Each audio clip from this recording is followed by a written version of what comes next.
ఒకరోజు నేను బ్యాంక్‌కు వెళ్ళాను. నాకు 5,00,000 లోన్ కావాలన్నాను.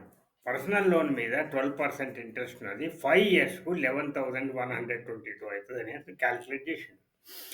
ఇంతలో ఒకతను అడిగిండు, "సార్ నేను అంత ఇయ్యలేను. నేను 8,000 ఈఎంఐ ఇయ్యగలుగుతా పర్ మంత్. నాకెంత లోన్ వస్తది?"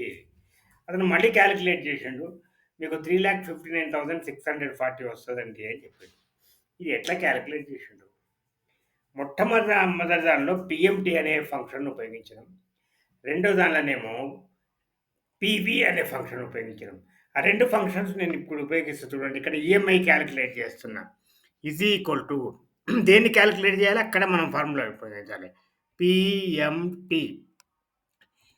ఇది ఈ లోనము లా ఈ rate of interest divided by 12 comma ఈ years number of years multiplied by 12 comma ఇప్పుడు లోన్ అమౌంట్ ఎంత?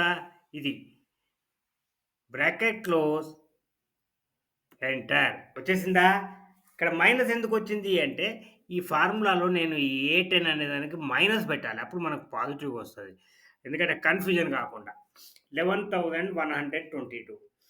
మరిక్కడ మనకి ఎలిజిబిలిటీ లోన్ ఎట్లా కాలిక్యులేట్ చేస్తాం ఈఎంఐ చేంజ్ చేస్తే? ఇక్కడ PV function. PV. Bracket open syntax almost ఒక్కటే.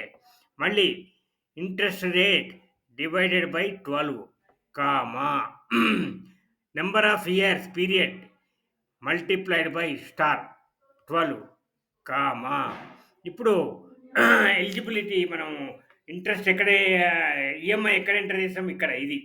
ఇది. ఇప్పుడు బ్రాకెట్ క్లోజ్, ఎంటర్. ఇప్పుడు ఇక్కడ ఏం లేదు కాబట్టి ఇక్కడ 0 వచ్చింది. నేను 8,000 అన్నాను కదా! 8,000 మనం ఎంటర్ చేద్దాం.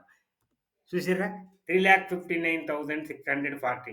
ఇక్కడ గూడా మనము ఈ ఫార్ములాలో ఇది నెగెటివ్ ఉన్నదిగా వస్తుంది కాబట్టి ఇది మైనస్ పెట్టుకుంటే మనకు పాజిటివ్ వస్తది. అదేవిధంగా డెసిమల్స్ పోవాలంటే రిబ్బన్‌లో దీన్ని మనం 2 సార్లు క్లిక్ చేస్తే ఈ సెల్ సెలెక్ట్ చేసుకొని మనం 2 సార్ల ఇక్కడ దీన్ని క్లిక్ చేస్తే ఆ డెసిమల్స్ పోతాయి.